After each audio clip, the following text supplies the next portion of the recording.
우리 일상생활 가운데 알게 모르게 부끄러운 일을 당할 때가 있습니다. 아마 여러분 가운데 지난 한 주간의 삶 가운데 나는 부끄럽지 않고 후회함이 없는 그런 삶을 살았다고 이렇게 자신 있게 주장할 수 있는 분이 있습니까?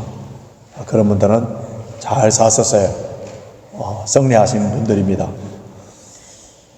맹자는 하늘을 우러러 보아도 부끄러움이 없고 땅을 굽어 보아도 부끄럽지 않는 것을 우리 인생의 세 가지 즐거움 중에 하나라고 이렇게 역설을 하고요. 윤동주 시인은 죽는 날까지 하늘을 우러러 한 점 부끄럼 없기를 입새에 이는 바람에도 나는 괴로웠다 했습니다. 현재 나의 삶, 하늘을 우러러 한 점 부끄러움이 없는 삶을 살고 있다면 떳떳하고 자랑스러운 삶입니다마는 하늘을 우러러 사람들은 속일 수 있지만은 하나님은 속일 수 없기 때문에 하늘을 우러러 부끄러운 수치되는 일을 했다면은 양심에 가책되는 그런 일들을 했다면은 부끄러운 인생이라 할 수 있습니다. 근데 문제는 부끄러워해야 할 일을 자랑거리로 삼고 부끄러워할 필요가 없는데 부끄러워하는 이런 잘못된 습관에 쫓아 있는 우리의 모습을 볼 수 있는데요. 아담과 하와가 최초로 부끄러움을 느꼈던 그런 사람들입니다. 하나님 말씀에 불순종하여서 선악과를 따먹은 후에 그들 눈이 밝아져서 자기들이 벌거벗은 것을 부끄럽게 여겨서 무화과 나무 잎으로 그들의 몸을 가렸습니다. 여러분, 그들이 참으로 부끄럽게 여겨야 되는 것은 하나님 말씀에 대한 불순종, 하나님 말씀에 대한 거역한 것, 이것을 부끄럽게 여겨야 됩니다. 이런 아담의 원죄로 우리 모든 사람들은 정말 부끄러워해야 될 것과 부끄럽게 여기지 않아야 될 것을 혼돈하는 것. 그래서 잘 분별하지 못하는 그런 죄성이 있습니다.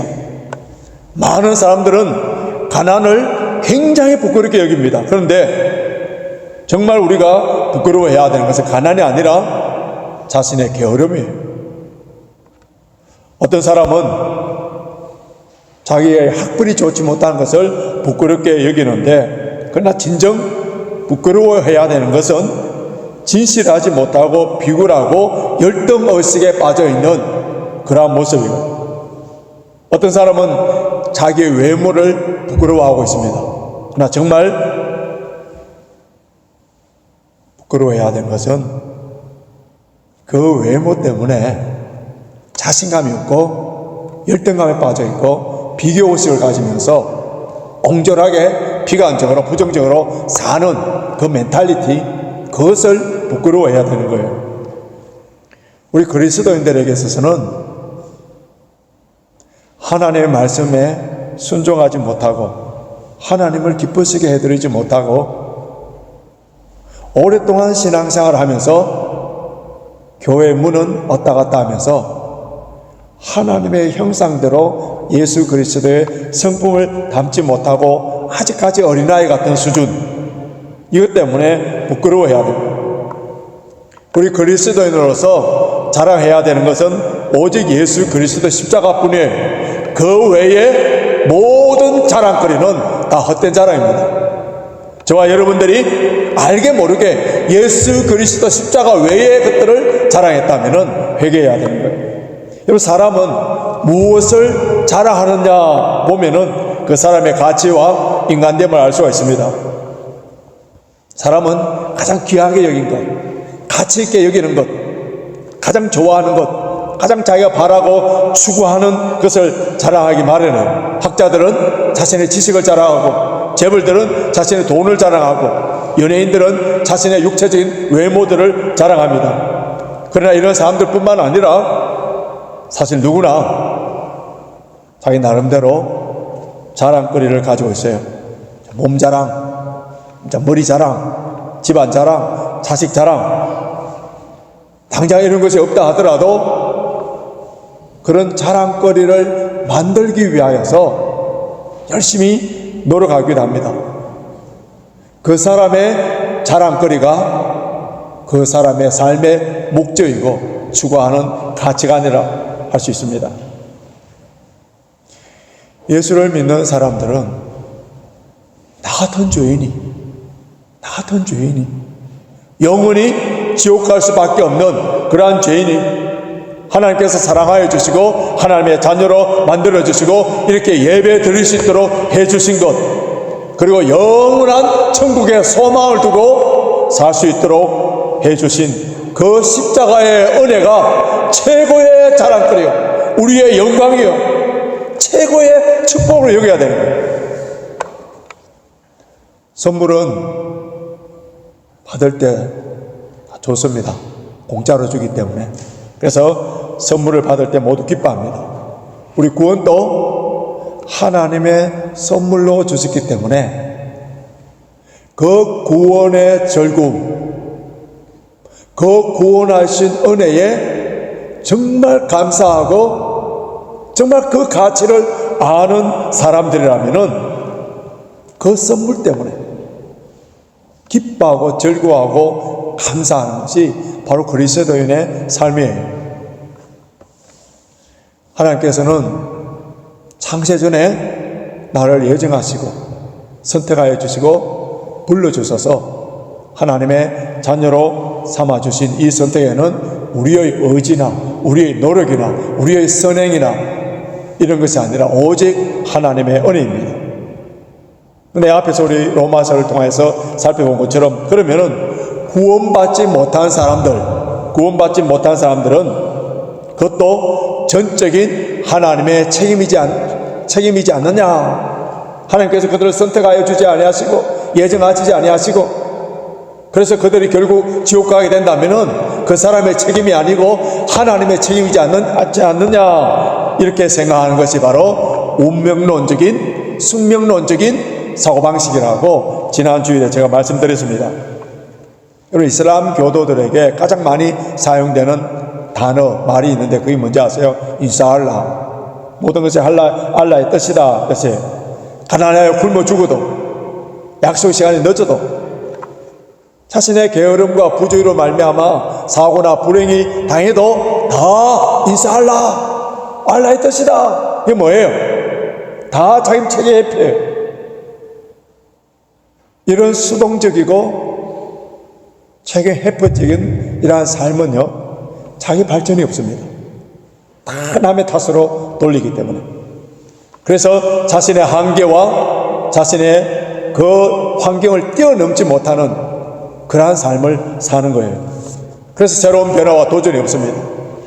그런데 성경에서 가르쳐주는 우리 인생관은 어떻습니까? 하나님의 섭리론이 온 우주 만물을 하나님께서 다스리지만은 그러나 사람들은 누구나 다 열심히 노력하고 하나님께서 이미 주신 달란트와 은사를 잘 개발하여서 자신의 한계를 뛰어넘어서 내게 주신 달란트와 은사와 모든 것을 통하여서 하나님께 영광을 돌리는 도전적이고 개척적이고 자기 한계를 뛰어넘는 그러한 삶이 바로 우리 성경에서 가르쳐주는 인간관이에요.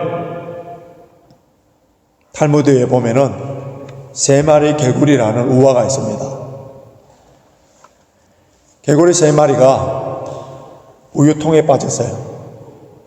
한 마리는 그 세 마리가 이제 우유를 실컷 먹고 나오려고 하는데 그 우유통 주둥이가 길고 우유 때문에 미끄러져서 잘 나오지 못하는 거예요. 그런데 첫 번째 개구리는 여기서 내가 죽는 것이 운명이구나 생각해서 서서히 죽어갔습니다. 두 번째 개구리는 내가 도대체 무엇을 잘못했길래 신이 나에게 이렇게 벌을 내린단 말인가 하면서 신을 원망하면서 서서히 죽어간 거예요. 근데 셋째 개구리는 내가 여기서 죽을 그런 운명이 아닌데 그러면서 헤엄치면서 이곳에서 살아날 수 있는 길이 있을 거야 하면서 계속적으로 호우적거리면서 헤엄치다 보니까 한참 지나고 난 뒤에 그 우유가 딱딱해져서 버터로 바뀐 거예요. 그래서 이 이야기를 통하여서 속담이 하나 생겼죠. 포기하지 않는 개구리가 버터를 만든다. 이게 서양 속담이 됐습니다. 우유가 버터로 바뀐 게 기적이 아니에요. 뭡니까? 포기하지 않았기 때문에 일어나는 당연한 변화뿐이에요. 우리 속담에 아주 잘못된 속담이 하나 있는데요. 자신이 잘못되면은 다 조상 탓이다, 이런 말이 있습니다. 자기 자신의 무능력함과 노력 부족과 태만과 안일함을 은폐하기 위하여서 미성숙적인 심리적인 상태, 삶의 태도에서 나오는 그러한 모습인데요. 여러분, 남의 탓으로 돌리는 사람들은요, 책임 회피를 합니다. 그리고 대부분의 과거 지향적이에요. 이런 사람들은 자신의 인생도 불행할 뿐만 아니라 가족들, 자기와 관계된 모든 사람들을 불행하게 만듭니다. 사람은 누구나 자신이 선택하고 결정한 일에 있어서 책임을 져야 됩니다. 예수를 믿지 아니하고 구원받지 않는 것은 하나님의 책임이 아니라 전적인 자신의 책임이에요. 왜냐하면 불신자들에게 복음을 거절한 거예요. 예수 그리스도를 영접하지 않는 거예요. 오늘 본문에는 이스라엘 백성이든 이방인이든 어떻게 구원을 받는지 명확하게 가르쳐주고 있습니다. 하나님께서는 이스라엘 민족을 택하여 주셨어요. 왜냐하면 이 민족을 통하여서 열방들이 구원받도록 하기 위하여서 특별히 택하여 주셨어요. 그래서 그들에게 율법을 주시고 제사를 주시고 성전을 통하여서 예배를 드리도록 해주셨습니다. 그리고 그들의 혈통을 통하여서 예수 그리스도가 탄생되는 놀라운 혜택을 받은 거예요. 그러나 그들에게 준 이런 모든 종교적인 혜택은 오실 메시아에 대한, 예수 그리스도에 대한 그림자입니다. 근데 그 그림자의 실체이신 예수 그리스도가 이 땅에 오셨을 때에 이 어리석은 이스라엘 백성들은 율법을 지키면 그러면은 옳게 되고 구원을 받는다고 믿었었어요. 얼마나 그들이 교만했던지 자신들의 율법이 있고 제사가 있고, 그래서 성전이 있기 때문에 이것을 잘 지키면은 오인이 되고, 이것이 없는 이방인들은 지옥의 불쏘시개와 같은 그런 존재라고 했었어요. 아브라함의 후손이 아니고 할례를 받지 못한 저 이방인들은 절대로 구원받지 못한다고 믿었습니다. 그런데 사도 바울은 유대인이든 이방인이든 할례를 받든 받지 않았든 율법이 있든 율법이 없든 이런 것들이 구원의 조건이 아니라는 거예요. 예수를 믿느냐 믿지 않느냐가 바로 구원받느냐 받지 않느냐에 결정된다는 겁니다. 오늘 보면 30절에서 32절까지 이스라엘 백성들이 구원을 받지 못하는 것에 대해서 바울이 설명하면서 이 설명 가운데는 하나님의 주권이나 예언이나 선택이라는 이런 말을 전혀 언급하지 아니하고 뭐라고 무엇만 언급하는지 자세히 한번 보십시오. 자, 32절 보십시오. 어찌 그러하뇨? 이는 저희가 믿음에 의지하지 않고 행위에 의지함이라. 믿음에 의지하지 않고 행위에 의지함이라. 자, 누구의 책임이에요? 믿지 아니하고 자신들의 행위. 유대인들이 겉으로 자랑스럽게 여겼던 그러한 종교적인 행위, 오히려 예수를 믿지 못하도록 하는 방해 요소가 됐다. 여러분, 유대인뿐만 아니라 우리 주변에 예수를 믿지 않는 그런 사람들 가운데서 좀 윤리적으로 도덕적으로 깨끗하게 사는 사람들은 절대로 예수 안 믿으려고 그래요. 왜냐하면 나는 양심에 가책되는 일이 없어. 나는 법에 어긋나는 일을 한 번도 한 적이 없어. 법이 나를 보호해 줘야 돼. 이러면서 자기 윤리적인 도덕적인 것으로 자기 의를 내세우는 사람들. 그러나 하나님을 알지 못하고 믿지 못하는 것이 자기의 힘과 능력으로 살려고 하는 것이 얼마나 큰 죄인가를 깨닫지 못하고 이것이 얼마나 큰 교만인지 알지 못하는 것. 우리 신앙생활도 마찬가지입니다. 유대인들이 그 율법과 그들의 종교적인 그런 많은 혜택이 있었기 때문에 오히려 이것을 통하여서 더 예수님을 만날 수 있는 좋은 계기가 됐는데 그것을 악용함으로 말미암아 예수를 오히려 십자가에 죽인 것처럼 저와 여러분들 가운데에 우리가 신앙생활하면서 자기 의에 빠져 있으면은 복과 은혜를 받지 못합니다. 여러분 처음 신앙생활 할 때 저와 여러분들 어떻게 시작했습니까? 하나님의 은혜 믿음으로 시작하지 않았습니까? 근데 교회 생활 오래 하다 보면은 이제 매너리즘에 빠져서 하나님의 은혜가 아니라 자신의 의, 자신의 열심, 자신의 경험 이런 것들을 서서히 앞세우기 시작하는 거예요. 율법이나 자기 의로 신앙생활하는 사람들은 종교적인 열심쟁이라고 할 수 있습니다. 대표적인 사람이 바리새인들이에요. 이 바리새인들은요, 자기들이 기준입니다. 하나님의 말씀이 아니고. 그래서 다른 사람이 자기 기준처럼 자기처럼 종교생활을 하지 아니하면 정죄하고 비판합니다. 심지어 예수님마저도 자기들의 기준에 맞지 않는다고 해서 비판하고 십자가에 못 박아 죽이면서 그들은 하나님께 영광을 돌린다고 이렇게 생각했습니다. 이런 종교적인 열심으로 신앙생활하는 사람들에게 나타나는 가장 두드러지는 현상이 하나가 있는데 그것이 무엇이냐 하면은 신앙생활을 오래 했던 아니면 교회에 어떤 직분에 있던 그 신앙생활을 하면서 기쁨이 없어요. 즐거움이 없습니다. 성령의 열매들이 나타나잖아요. 선한 영향력을 끼치지 못하는 거예요. 스스로 그렇게 열심히 일하면서 지옥으로 가두는 겁니다. 이런 종교적인 열심쟁이는 복음과 생명과 진리에 목숨을 거는 것이 아니라 아주 비본질적인 사소한 것들 이런 것에 생명을 걸고 상처를 받고 시험에 드는 그런 경우, 여러분 하나님의 은혜로 충만하신 하나님의 은혜로 나 같은 죄인을 구원하여 주신 그 크신 하나님의 은혜로 믿음으로 신앙생활 하시는 분들은요 남의 허물들이 잘 안 보입니다. 우리 할아버지 할머니들 손자 손녀들을 사랑할 때 그 재롱 피고 뭐 버릇없는 거 그 버릇없게 보입니까? 다 사랑으로 보이지 않습니까? 인생의 연륜이 깊어지면 다 그렇게 된다 하지 않습니까?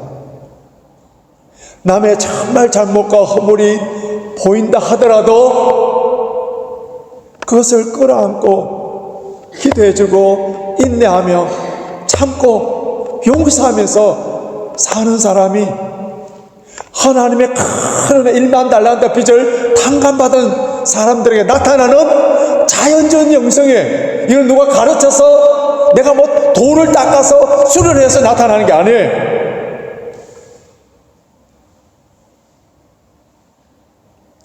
자신만 의리고 자신만 신앙생활 잘하고 자신이 종교적인 열심으로 섬긴다고 생각하는 사람들, 그것은 어떤 결과가 나오는지 32절 하반절 한번 보십시오.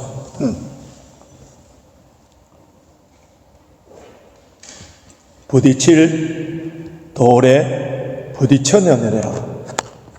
그러면 여기에 돌은요 리빙스톤, 코너스톤, 예수 그리스도를 상징합니다.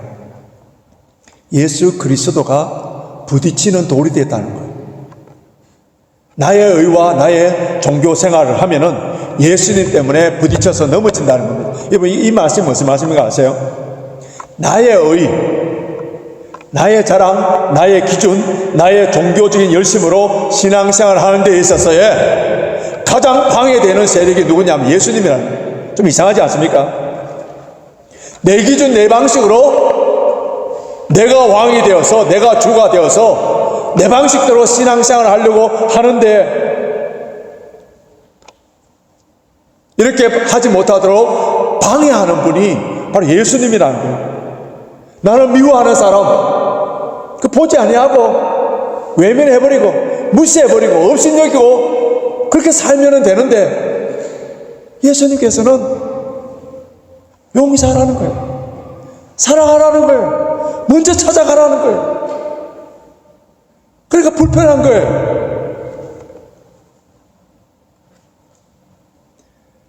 나는 다른 사람들에게 대접을 받고 존경을 받기를 원하는데 예수님께서는 섬기고 낮아지고 먼저 대접하라는 거예요. 나는 다른 사람들을 좀 섬기고 난 뒤에 온 사람들에게 소문 내고 싶은데 예수님께서 오른손 하는 것을 왼손 모르게 하라는 거예요. 은밀하게 하라는 거예요. 나는 요령껏 신앙생활 하고 싶은데 예수님께서는 우리의 몸과 마음과 물질과 정성을 다하여서 주 너희 하나님을 사랑하라는 거예요. 내 이웃을 내 몸같이 사랑하라는 거예요.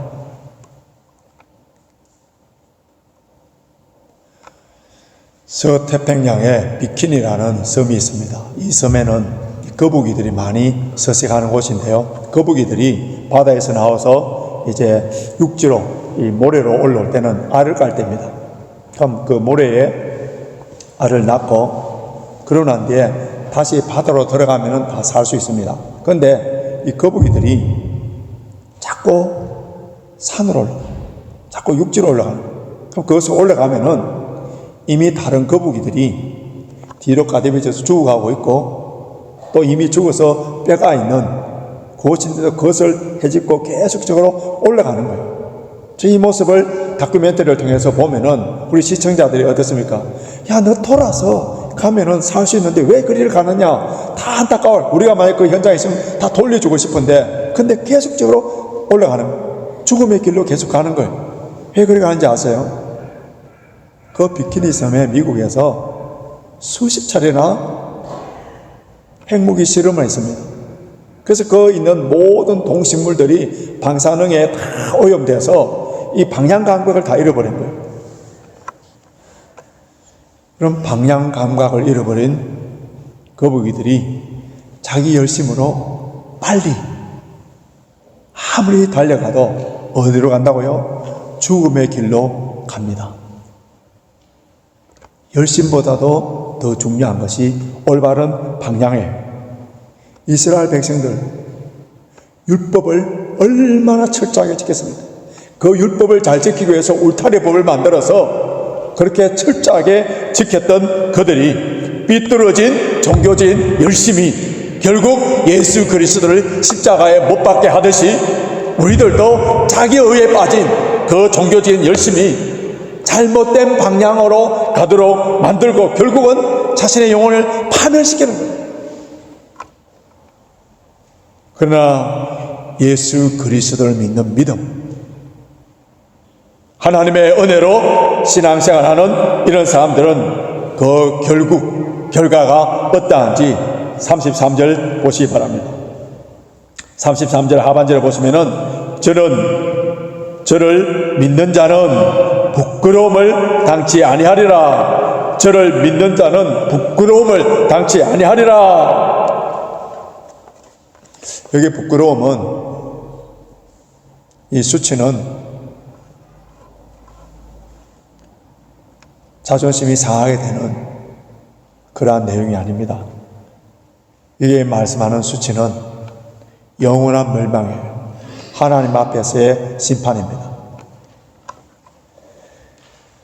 악한 이 세상 공중권세 잡은 세력에 의해서 돈과 권력을 지배하고 있는 이 세상에 살다 보면은 정직하게 말씀대로 사는 참된 그리스도인들은 악한 세력들 통하여서 많은 수치를 당할 수가 있어요.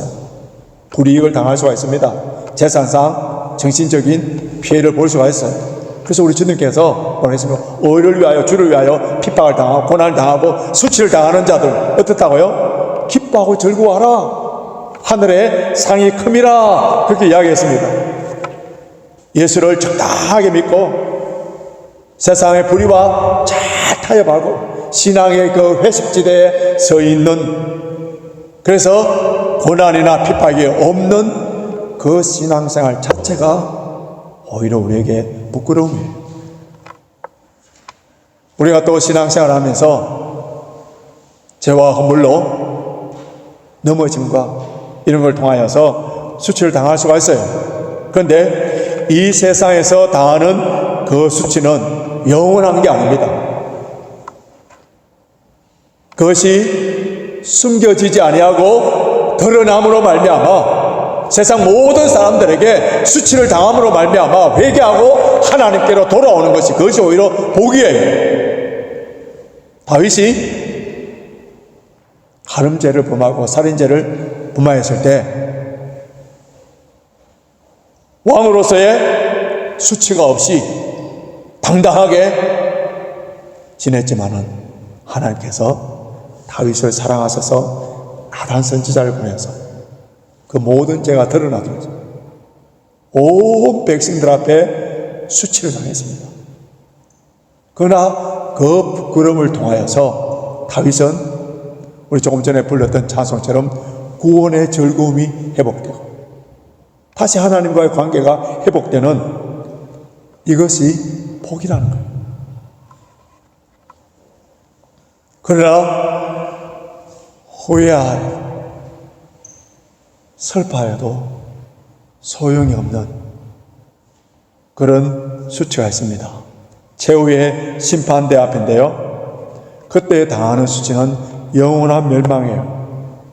그때 남 참 바보처럼 살았네요. 아무리 외친들 소용이 없어요. 우리 파리에 여행 가면은 대부분의 사람들이 로댕 박물관을 가서 그 조각품들을 보지 않습니까? 그 중에 대표적인 것이 큰 문에다가 이렇게 손을 기대면서 있는 생각하는 사람. 여러분, 그거를 보시면서 생각하는 사람 무엇을 생각하는지 아세요? 이 로댕이 그 작품을 만들 때에 어디에서부터 주제를 했느냐면 단테 신곡 지옥편의 내용을 주제로 했습니다. 단테 신곡 2곡 1절 보면 여기에 들어오는 자 모든 희망을 버려라. 지옥문 앞에서 이제 자신의 살아온 인생에 대해서 곰곰이 생각을 해보니까 이미 늦은 거예요. 이 단테나 로댕의 작품을 통하여서 우리에게 던져주는 경고, 교훈이 뭡니까? 지금 당장 오늘이라는 그 시간 동안에 회개하고 돌아오지 않는다면은 이런 비극을 언제 맞이할지 모른다. 회개하고 하나님께로 돌아오는 거예요. 우리는 영원한 부끄러움, 영원한 멸망, 그 수치를 당하지 않게 하여서 예수님께서 활짝 문을 열어놓았었어요. 그 문이 뭡니까? 예수님께서 누구든지 회개하고 예수 그리스도를 영접하면은 절대로 하나님 앞에 수치를 당하지 않는다는 거예요. 하나님께서는 우리가 수치를 당하지 않기 위하여서 우리의 모든 수치를 짊어지시고 우리 주 예수 그리스도께서 십자가에 돌아가셨습니다. 주님이 십자가에서 옷이 다 벗겨지고 사람들의 침뱉음을 당하고 머리에는 조롱 그 수치를 위하여서 가시멜간을 세우고 창으로 허리를 찔러서 물과 피를 다 쏟았습니다. 온 사람들 앞에 수치를 당하는 그 수치보다 더 큰 수치와 고통은 하나님으로부터 버림당하는 순간이었어요. 우리의 죄가 얼마나 지독하고 악하고 더러고 초라했던지 우리 모든 죄를 덮어서신 주님, 죄악 덩어리가 된 주님, 하나님께서는 그 얼굴을 돌리셨습니다. 그러니까 광명한 낮에 캄캄한 어둠이 왔고요, 우리 주님께서는 하나님을 향하여서 아버지, 아빠라고 늘 불렀었는데 우리의 죄를 짊어졌었기 때문에 죄인으로서 아버지라고 부를 수 없는 거예요. 나의 하나님, 나의 하나님, 어찌하여 나를 버리셨나이까? 여러분, 그 어찌하여 나를 버리셨나이까 하면서 부르짖어야 될 그 부르짖음이 누구의 부르짖음이에요? 저와 여러분들의 부르짖음. 그 모든 죄악을 다 덮으시고 세상 사람들에게, 아버지에게 수치를 당해요. 그래서 이제는 우리가 영원한 수치를 당하지 않도록 예수 그리스도가 수치를 당하셨기 때문에 누구든지 예수 그리스도를 믿는 자들은 이러한 수치를 당하지 않습니다. 우리 이제 박교회 성도들 가운데 한 영혼도 예수 그리스도를 믿지 못하고 종교적인 열심으로 신앙생활함으로 말미암아 수치당하는 일이 없기를 바랍니다. 예수 그리스도를 영접함으로 말미암아 최후의 마지막에 수치를 당하지 아니하고 영광스러운 천국에 함께 들어가기를 원합니다. 이제 말씀을 정리하겠습니다. 우리가 영원한 수치를 당하지 않도록 하여서 십자가에 돌아가신 그 하나님의 십자가의 사랑, 그 은혜, 이것만 우리의 자랑거리입니다. 이제 저와 여러분들이 그 외의 모든 자랑은 헛된 자랑인 줄 아십시오. 오직 우리의 자랑은 예수 그리스도 십자가밖에 없어요. 이 십자가의 은혜와 사랑으로 우리 신앙생활이 출발돼야 돼. 이 십자가의 은혜와 사랑으로 모든 봉사와 모든 선교와 섬김이 출발돼야 돼. 나 같은 죄인을 영광스러운 주의 일에 선한 도구로 사용해 주셨다는 그것만 하더라도 감격 감사해요. 감격 감사해요. 그리고 이 은혜를 받은 자들은 이 은혜를 아낌없이 다른 사람들에게 오늘 우리 최영재 집사님께서 기도해 주신 것처럼 흘려보내는, 이 은혜를 다른 사람들도 함께 받을 수 있도록 흘려보내는 그런 삶으로 말미암아 저와 여러분들이 날마다 주님께 칭찬받고 날마다 주님께 상과 복을 받는 그러한 부끄럽지 않는 아름다운 인생이 되시길 주님의 이름으로 축원합니다.